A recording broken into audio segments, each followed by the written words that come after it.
হজরত ইব্রাহিম আলাইহিসসালামের পিতা আজর ছিলেন একজন কট্টর মূর্তি পূজারক। তিনি নিজে মূর্তি তৈরি করতেন এবং সেগুলো পূজা করতেন। একদা হজরত ইব্রাহিম আলাইহিসসালামের পিতা আজর যুবক ইব্রাহিমকে ডেকে বললেন, বাবা ইব্রাহিম, তুমি এই মূর্তিগুলো বাজারে নিয়ে বিক্রি করে আসো। যুবক হজরত ইব্রাহিম আলাইহিসসালাম তখন নবুয়ত পাননি। তিনি কৌতূহলবশত তার পিতাকে জিজ্ঞেস করলেন, আব্বাজান, এই মূর্তিগুলোর শক্তি এবং ক্ষমতা কি? ছেলের মুখে এমন কথা শুনে পিতা আজর বললেন, এই মূর্তিগুলোর শক্তি এবং ক্ষমতা হলো, এই মূর্তি আসমান জমিন পৃথিবীর সব কিছু সৃষ্টি করেছেন, এমনকি আমাদেরকেও সৃষ্টি করেছেন। এই মূর্তিগুলো হলো আমাদের খোদা, তাই এই মূর্তিগুলোর উপাসনা প্রার্থনা করতে হবে। এ বলে আজর সেই মূর্তিগুলোকে একটি ঝুড়িতে ভরে ইব্রাহিম আলাইহিসসালামের মাথায় তুলে দিল। অতঃপর হজরত ইব্রাহিম আলাইহিসসালাম মাথায় করে সেই মূর্তিগুলো নিয়ে বাজারের উদ্দেশ্যে রওনা দিলেন। প্রতিমধ্যে রাস্তায় যুবক ইব্রাহিম আলাইহিসসালামের প্রস্রাবের তলব হলো। তাই হজরত ইব্রাহিম আলাইহিসসালাম মাথা থেকে ঝুড়িটি নামিয়ে রাস্তার একপাশে রেখে প্রস্রাব করতে গেলেন এবং কিছু সময় পর ফিরে এসে তিনি দেখেন যে মূর্তিগুলোর শরীর পানিতে ভেজা। এমন দৃশ্য দেখে হজরত ইব্রাহিম আলাইহিসসালাম মূর্তিগুলোকে জিজ্ঞাসা করতে লাগলেন, কি ব্যাপার, তোমাদের শরীর পানিতে ভেজা কেন? কিন্তু মূর্তিগুলো কোনো উত্তর দিল না। কিছুক্ষণ পর হজরত ইব্রাহিম আলাইহিসসালাম খেয়াল করে দেখলেন যে তার পাশে একটি কুকুর দাঁড়িয়ে রয়েছে এবং তখনও সেই কুকুরের নিচ থেকে টপ টপ করে পানি পড়ছে। এ দৃশ্য দেখে হজরত ইব্রাহিম আলাইহিসসালামের বুঝতে আর বাকি রইল না যে এ কুকুর প্রস্রাব করে দিয়ে এই মূর্তিগুলোর শরীর ভিজিয়ে দিয়েছে। অতঃপর হজরত ইব্রাহিম আলাইহিসসালাম এবার রাগান্বিত কণ্ঠে চিৎকার করে বলতে লাগলেন, কি ব্যাপার, তোমরা নাকি খোদা? এই সুন্দর আকাশ জমিন সবকিছু সৃষ্টি করেছ, মানুষকে সৃষ্টি করেছ, তাহলে এই সামান্য কুকুরের হাত থেকে তোমরা নিজেকে রক্ষা করতে পারলে না কেন? কুকুর যখন তোমাদের শরীরে প্রস্রাব করছিল তখন তোমরা এখান থেকে দৌড় দিলে না কেন, অথবা কুকুরকে তাড়িয়ে দিলে না কেন? তোমরা কেমন খোদা? তোমরা নিজেকে নিজে রক্ষা করতে জানো না। এ বলে হজরত ইব্রাহিম আলাইহিসসালাম রাগান্বিত অবস্থায় মূর্তির ঝুড়িটিকে নদীতে নিয়ে গিয়ে ফেলে দিল এবং মূর্তিগুলোকে নদীর পানিতে ডুবিয়ে ডুবিয়ে গোসল করাতে লাগলো।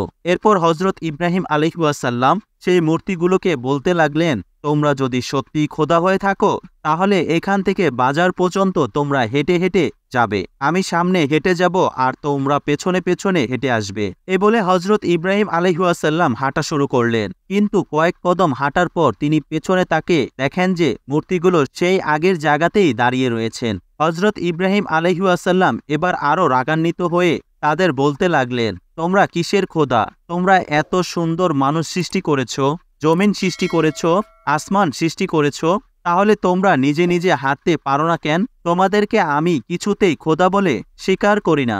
অতঃপর হজরত ইব্রাহিম আলাইহিসসালাম এবার একটি রশি বের করলেন এবং সবগুলো মূর্তির কোমরে রশি বাঁধতে লাগলেন। তারপর মূল রশিটি নিজের হাতে রেখে টান দিয়ে বাজারের দিকে সেই মূর্তিগুলোকে টেনে হেঁচড়ে নিয়ে যেতে শুরু করলেন। বেশ কিছুক্ষণ পর বাজারে পৌঁছে তিনি দেখেন যে মূর্তিগুলোর অবস্থা খুবই বেহাল, কোনোটার হাত নেই, কোনোটার পা নেই, কোনোটার মাথা নেই। তারপর তিনি সেই মূর্তিগুলো বিক্রি করার জন্য বসলেন। দীর্ঘক্ষণ বাজারে বসে থাকার পরও তার একটি মূর্তিও বিক্রি হলো না, কারণ মূর্তিগুলো ছিল ভাঙা, আর ভাঙা মূর্তি কে বা কিনবে? অবশেষে হজরত ইব্রাহিম আলাইহিসসালাম মূর্তিগুলোকে ঝুড়িতে ভরে বাড়ির দিকে রওনা দিলেন। বাড়িতে পৌঁছার পর তার পিতা আজর তাকে জিজ্ঞাসা করল, কি ব্যাপার, তুমি তো একটি মূর্তিও বিক্রি করতে পারোনি? পিতার কথা শুনে হজরত ইব্রাহিম আলাইহিসসালাম বললেন, মূর্তি কি করে বিক্রি হবে? এই ভাঙা মূর্তি কেউ কি আর বাজারে কিনবে? তখন আজর তাকে বলল, মূর্তি ভাঙা কেন? তুমি তো ভালো মূর্তি বাড়ি থেকে নিয়েছ। হজরত ইব্রাহিম আলাইহিসসালাম তখন বললেন, আমি যখন এই মূর্তিগুলোকে বাজারে নিয়ে যাচ্ছিলাম তখন আমার মাথার ওপরে রাখা ঝুড়িতে এই মূর্তিগুলো মারামারি শুরু করে দিয়েছিল। একজন মূর্তি বলতে লাগলো, আমার শক্তি বেশি, অপর আরেকজন বলতে লাগলো, আমার শক্তি বেশি। তারা এভাবে নিজেদের মধ্যে ক্ষমতা এবং পার্থিত্ব বিস্তার করার জন্য মারামারি শুরু করলো। মারামারি করতে করতে সকলের হাত পা মাথা ভেঙে গিয়েছে, আর এই ভাঙা মূর্তি তো বাজারে কেউ কিনবে না। অতঃপর ইব্রাহিম আলাইহিসসালামের কথা শুনে আজর বলল, ইব্রাহিম, তুমি কি আমাকে বোকা পেয়েছ? এই মূর্তিগুলো নিজেদের মধ্যে কি করে মারামারি করতে পারে? তাদের তো মারামারি করার মতো কোনো ক্ষমতাই নেই। তাদের তো শরীরের কোনো শক্তিও নেই। তখন হযরত ইব্রাহিম আলাইহিসসালাম বললেন, আব্বাজান, এই মূর্তির শরীরে যদি কোনো শক্তি না থাকে, নিজেকে হেফাজত করার মতো যদি ক্ষমতা না থাকে, তাহলে এই মূর্তি কি করে এত সুন্দর আসমান জমিন সৃষ্টি করেছে? তাহলে এই মূর্তিগুলো কি মানুষের খোদা হতে পারে? যদি ক্ষমতা না থাকে, তাহলে এই মূর্তি কি করে এত সুন্দর আসমান জমিন সৃষ্টি করেছে? তাহলে এই মূর্তি কি করে মানুষের খোদা হতে পারে? আপনি কেন এই মূর্তিগুলোকে খোদা মানেন এবং এর উপাসনা করেন? হযরত ইব্রাহিম আলাইহিসসালামের মুখে এরকম যুক্তি শোনার পর আজর কোনো উত্তর দিতে পারলেন না। তাই আজর চুপ হয়ে গেলেন এবং সেখান থেকে চলে গেলেন। হযরত ইব্রাহিম আলাইহিসসালাম প্রকৃত রবের সন্ধানে নিজেকে আত্মনিয়োগ করেছিলেন। এত সুন্দর পৃথিবী কে সৃষ্টি করেছে? এত সুন্দর মানুষ মানুষকে সুন্দর করে কে বানিয়েছে? সে সুন্দর সৃষ্টি স্রষ্টা কে হতে পারে? সেই স্রষ্টাকে খুঁজে পাওয়ার জন্য হযরত ইব্রাহিম আলাইহিসসালাম মরিয়া হয়ে উঠেছিলেন। অতঃপর একদিন হযরত ইব্রাহিম আলাইহিসসালামের কাছে গ্রামের লোকজন এসে বলল, ইব্রাহিম, আমাদের গ্রামের মধ্যে অনেক বড় মেলার আয়োজন করা হয়েছে। গ্রামের প্রতিটি লোকই সেই মেলায় অংশগ্রহণ করবে। তোমাকেও সেই মেলায় যেতে হবে। তাদের কথা শুনে হযরত ইব্রাহিম আলাইহিসসালাম বললেন, আমি অসুস্থ, তাই আমি মেলায় যেতে পারবো না, তোমরা যাও। হযরত ইব্রাহিম আলাইহিসসালাম শারীরিকভাবে যদিও অসুস্থ ছিলেন না, তবে রবের সন্ধান পাওয়ার জন্য তিনি মানসিকভাবে অত্যন্ত হতাশগ্রস্ত ছিলেন এবং পেরেশান ছিলেন। তখন গ্রামের লোকজন বলল, ঠিক আছে ইব্রাহিম, তুমি যখন মেলায় যাবে না, তাহলে তুমি আমাদের মূর্তির ঘরের মূর্তিগুলোকে পাহারা দিও। আমরা মেলা থেকে সকলে 3 দিন পরে ফিরব।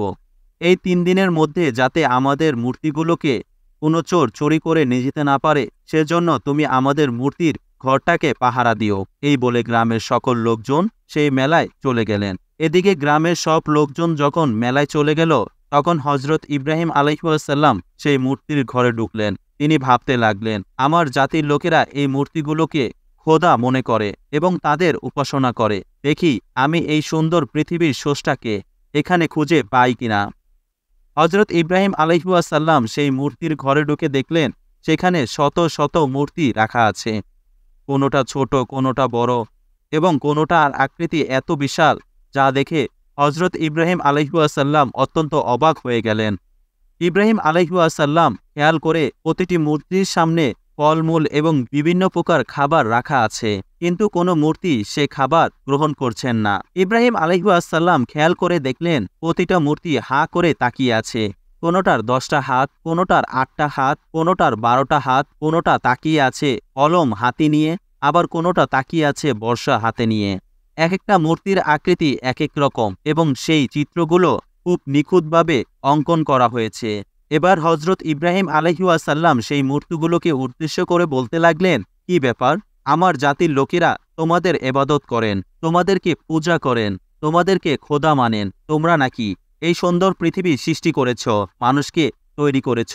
তাহলে তোমরা এই খাবার খাচ্ছ না কেন? তোমাদের সামনে অনেক রকমের খাবার রাখা আছে, তোমরা খাবার গ্রহণ করো। হযরত ইব্রাহিম আলাইহিসসালাম বারবার সেই মূর্তিগুলোকে এভাবে বলতে লাগলেন এবং তিনি নিজের হাতে সেই প্লেটগুলো সেই মূর্তিগুলোর মুখের কাছে নিয়ে গিয়ে বললেন, খাবার খাও। তিনি প্রতিটা মূর্তির মুখের সামনে এভাবে প্লেট নিয়ে গেলেন এবং তাদেরকে খাবার খাওয়ানোর জন্য বললেন, কিন্তু কোনো মূর্তি খাবার গ্রহণ করল না।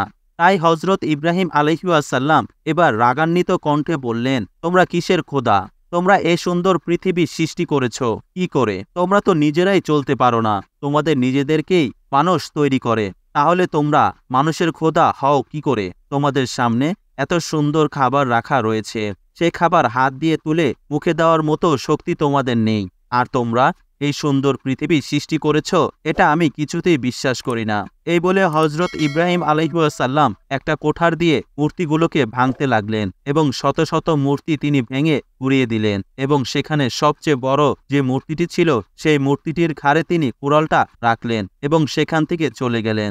অতঃপর 3 দিন পর গ্রামের সকল লোকজন মেলা থেকে ফিরে আসলো এবং মেলা থেকে ফিরে আসার পর তারা পূজা দেওয়ার জন্য সেই মূর্তিগুলোর মণ্ডপে প্রবেশ করলো, কিন্তু তারা সেখানে ঢুকেই হায় হায় করতে লাগলো। তারা চিৎকার করে দিয়ে বলল, সর্বনাশ, আমাদের সকল মূর্তি তো ভেঙে গুড়িয়ে ফেলে দেওয়া হয়েছে। তখন একজন লোক বলল, আমরা মেলায় যাওয়ার আগে ইব্রাহিমকে এখানে পাহারাদার হিসেবে রেখে গিয়েছিলাম, আর আমার মনে হয় সে হয়তো কিছু করেছে।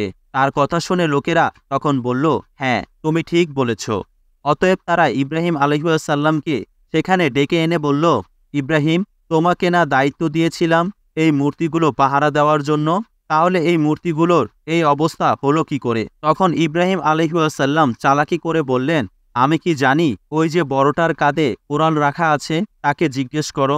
সে হয়তোবা সকল ছোট মূর্তিগুলোকে ভেঙে গুঁড়িয়ে দিয়েছে, কেননা তার শক্তি বেশি, সেজন্য তার ক্ষমতা সে প্রয়োগ করেছে।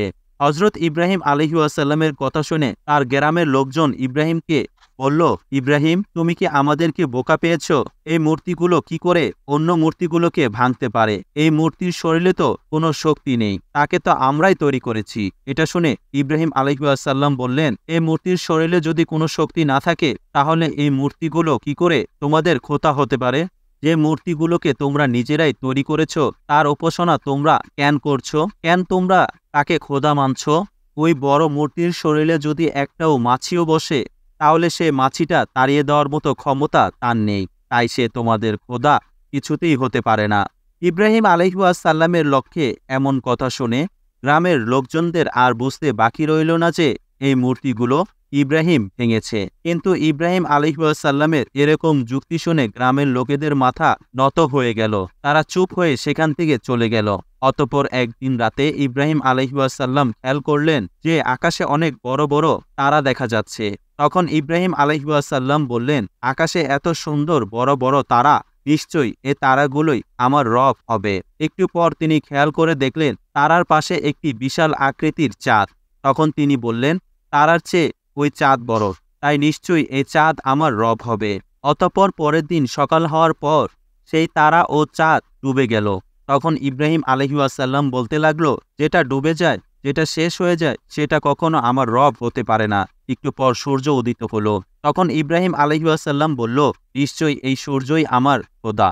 ওই তারা এবং ওই চাঁদের চেয়ে সূর্য অনেক বড়। দিন শেষে যখন সেই সূর্য ডুবে গেল, তখন ইব্রাহিম আলাইহিসসালাম বলল, না, এই সূর্য আমার খোদা হবে না। যেটা ডুবে যায় এবং যেটা শেষ হয়ে যায়, সেটা কখনো আমার খোদা হতে পারে না। এভাবে হজরত ইব্রাহিম আলাইহিসসালাম সৃষ্টির স্রষ্টাকে খুঁজে পাওয়ার জন্য হতাশে এবং পেরেশানির সঙ্গে দিন পার করতে লাগলেন। অবশেষে হজরত ইব্রাহিম আলাইহিসসালাম যখন উপযুক্ত বয়স হলো, তখন আল্লাহ রব্বুল আলামিন তাকে নবী বলে ঘোষণা দিলেন। ফেরেশতা জিবরাইল আলাইহিসসালাম মারফত তাকে জানিয়ে দিলেন, হে ইব্রাহিম, তুমি আল্লাহ তাআলার নবী এবং পয়গম্বর। তুমি যে সত্য দিনের, সত্য ধর্মের যে সন্ধান করছো, আল্লাহ রব্বুল আলামিন সেই সত্য দিনের সন্ধান তোমাকে দিয়েছেন। আর সেই মহান আল্লাহ রব্বুল আলামিন এই পৃথিবীর স্রষ্টা। এত সুন্দর পৃথিবী এবং মানুষদেরকে সৃষ্টি করেছেন সে আল্লাহ রব্বুল আলামিন। অতএব আল্লাহ রব্বুল আলামিনের এই দিনকে প্রচারের দায়িত্ব তোমার আল্লাহ রব্বুল আলামিন তোমাকে নবী বলে ঘোষণা করেছেন।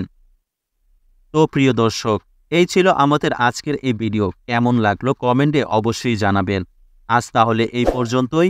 আপনারা ভালো থাকবেন, সুস্থ থাকবেন। আল্লাহ হাফেজ।